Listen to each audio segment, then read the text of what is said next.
शिक्षा की इस नई नीति का नया बना मजमून, पैसे वाले क्लीन पढ़ेंगे जाके देहरादून की बाकी भैंस चराएंगे। कड़वा है मगर सच है। नमस्कार, मैं हूं प्रभात पांडे और आप देख रहे हैं आवाज़ समाचार। पेपर लीक और कैंसिल होने का सिलसिला हमारे देश में जो उफान पकड़ा, ये तूफान कब शांत होगा इसका इंतज़ार तो हर छात्र को है। पर क्या हो अगर उसी समय में दुनिया का सबसे कठिन परीक्षाओं में से एक माने जाने वाला यूपीएससी की परीक्षा पर उंगलियां उठने लगे। सालों से एक कहावत मशहूर है कि भैया लालच बुरी बला है, लेकिन हम समझेंगे कब ये किसे पता है। यूपीएससी जैसी परीक्षा को कटघरे में खड़ा करने का काम एक आईएएस अफसर पूजा खेड़कर मैडम ने किया है। लाडली मैडम की बढ़ती फरमाइशों ने उन्हें खुद और साथ में पूरी यूपीएससी की परीक्षा पर सवालिया निशान लगा डाला है।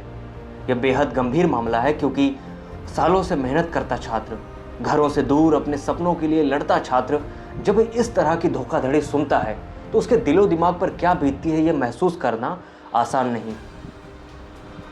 तो चलिए पहले समझते हैं कि पूजा जी की पूरी कहानी क्या है जिससे वो सुर्खियों में छा गई। पूजा जी की 2 चरणों में ट्रेनिंग हुई। पहली ट्रेनिंग लाल बहादुर राष्ट्रीय प्रशिक्षण संस्थान मसूरी में हुई, जबकि दूसरी ट्रेनिंग के लिए उन्हें पुणे जिले में डिप्टी कलेक्ट्रेट का पद दिया गया। पूजा खेड़कर मीडिया की सुर्खियों में तब आईं जब वो अपने वीआईपी नंबर ऑडी से लाल बत्ती लगाकर अपने ऑफिस पहुंचती हैं। देखा जाए तो एक ट्रेनी अफसर का अपने पर्सनल व्हीकल से और वो भी लाल बत्ती लगाकर ऑफिस पहुंचना नियमों के खिलाफ है। साथ ही पूजा खेड़कर ऑफिस पहुंचकर अपने सीनियर के ऑफिस को कब्जा कर लेती हैं। यही नहीं, पूजा वहां अपनी धाक जमाते हुए ऐसी मांग करती हैं जो एक ट्रेनी अफसर को उपलब्ध नहीं कराया जा सकता। बता दें कि पूजा साल 2023 बैच की आईएएस ऑफिसर हैं। इसके साथ ही वो पेशे से एक डॉक्टर भी हैं। साल 2022 में पूजा का चयन मल्टी डिसेबिलिटी कैटेगरी के तहत यूपीएससी में हुआ।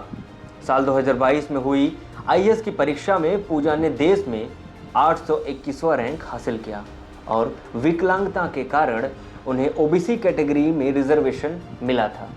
पूजा खेड़कर के पिता दिलीप खेड़कर भी महाराष्ट्र सरकार में वरिष्ठ अधिकारी के पद पर थे। पूजा के पिता ने सिविल सर्विस से रिटायरमेंट के बाद चुनाव में कदम रखा और चुनाव में लड़ने के दौरान उन्होंने अपने हलफनामे में जानकारी दी थी कि उनकी संपत्ति कुल 40 करोड़ के आसपास है। हिंदुस्तान टाइम्स ने सुहास दिवसे की तरफ से दाखिल एक रिपोर्ट के हवाले में लिखा कि पूजा बार बार अपने लिए एक अलग कैबिन, कार और रहने के लिए आवास और एक प्यून की मांग कर रही थी। 3 जून को ट्रेनी के रूप में ज्वाइन करने से पहले ही पूजा ने ये सारी मांगें रख दी थी।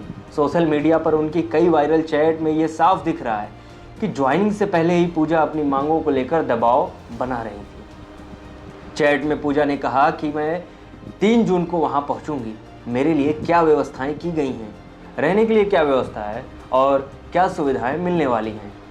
तो सामने से जवाब आता है कि मैडम आप पहले यहाँ आ जाएंगी तो सारी व्यवस्थाएं हो जाएंगी। इस पर पूजा ने कहा कि नहीं, मेरे आने से पहले मुझे सारी व्यवस्थाएं चाहिए ताकि मैं उसके अकॉर्डिंग अरेंजमेंट कर सकूं। देखा जाए तो पूजा का घर पुणे में ही है और पुणे में ही उन्हें ट्रेनी के रूप में ज्वाइनिंग करना था, इसलिए पूरे रुतबे के साथ वो अपनी ऑडी कार में लाल बत्ती लगाकर ऑफिस पहुँच गई। पूजा के साथ उनके पिता भी ऑफिस आए। सीनियर अधिकारी के ऑफिस में ना होने पर पूजा उनके ऑफिस में बैठ जाती हैं और उनका सामान हटा देती हैं। इस दौरान पूजा के पिता अन्य सहायक अधिकारी को धमकाते हुए नजर आए। पिता धमकाते हुए कह रहे थे कि आप वो नहीं बन पाएंगे जो हमारी बिटिया बन गई हैं। अपर अधिकारी जो कलेक्टर के पद पर बैठे थे, उन्होंने पूजा के खिलाफ सीएस तक शिकायत की और कहा कि ऐसी महिला को अपने होम डिस्ट्रिक्ट में प्रोबेशन यानी ट्रेनिंग के दौरान न लगाया जाए और हम इनकी सारी मांगों को पूरा नहीं कर सकते। धीरे धीरे ये खबर लोकल लेवल पर आने लगी तो फिर सोशल मीडिया से लेकर खबरों तक लोगों ने इनके बारे में खंगालना शुरू किया। जानकारी खंगालते खंगालते मैडम के बारे में पता चला कि वो आईएएस अफसर हैं जिनका चयन ओबीसी कैटेगरी में विकलांगता कोटा से हुआ है। पूजा का कहना था कि उन्हें देखने में दिक्कत होती है। आईएएस सिलेक्शन के बाद जब मेडिकल चेकअप के लिए एम्स में बुलाया गया, 6 बार किसी न किसी बहाने से उसे टाल दिया। सबसे पहले अप्रैल 2022 में उनके चेकअप का फैसला लिया गया और बुलाया गया। तो मैडम अपने आप को कोविड पॉजिटिव बताकर आने से मना करती हैं। ऐसा करते हुए मैडम ने 6 बार किसी न किसी बहाने से चेकअप नहीं कराया। फिर 26 अगस्त 2022 को वो जांच के लिए तैयार हुई, लेकिन उन्होंने एमआरआई जांच नहीं करवाई। इसकी जांच के लिए भी एम्स के ऑफिसर उन्हें कई बार बुलाते हैं, लेकिन वो एमआरआई नहीं कराने पहुंचती। फिर अचानक पूजा किसी बाहरी एमआरआई सेंटर से रिपोर्ट लेकर यूपीएससी को सौंप देती है। इस रिपोर्ट पर यूपीएससी आपत्ति जताता है और कैट यानी केंद्रीय प्रशासनिक न्यायाधिकरण में चुनौती देता है। इस पर फरवरी 2023 में कैट ने खेडकर के खिलाफ अपना फैसला सुनाया, लेकिन अचानक कैट के फैसले के खिलाफ इनके रिपोर्ट को वैध करार दे दिया गया और उनकी नियुक्ति को स्वीकृति मिल गई, जिससे यूपीएससी पर भी सवाल खड़े होते हैं कि क्या इस विभाग में भी खोखलापन है।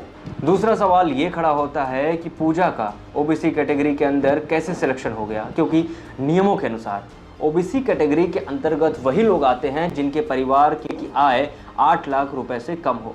लेकिन चुनाव के दौरान पूजा के पिता दिलीप खेडकर ने खुद अपनी कुल संपत्ति 40 करोड़ रुपए बताई थी, जिसमें 48 लाख रुपए की आय कृषि से बताई गई। यानी इस हिसाब से पूजा को ओबीसी क्रीमी लेयर के अंतर्गत रखा जाना चाहिए था, जिन्हें जनरल कैटेगरी के समान ही समझा जाता। इस पूरी जानकारी को खंगालने के बाद सीधे सीधे ये समझ में आ जाता है कि पूजा ने यूपीएससी जैसे बड़े विभाग में गलत जानकारी देकर सिलेक्शन लिया है।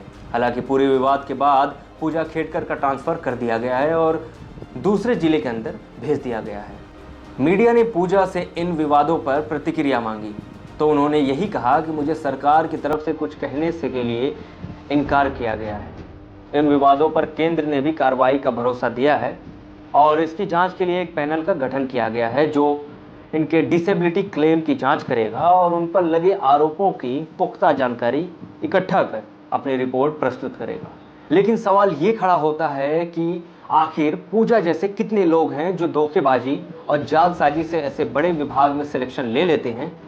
देखा जाए तो अगर पूजा अपने ऑफिस में ऐसी हरकतें नहीं करती तो उनका यह सच कभी लोगों के सामने नहीं आ पाता। और आगे देखना है कि जांच रिपोर्ट के अंदर क्या खुलासे होते हैं और क्या सरकार पूजा के खिलाफ कोई एक्शन लेती है। आगे ऐसे ही खबरों के साथ बने रहिए आवाज समाचार के साथ। जय हिंद, जय भारत।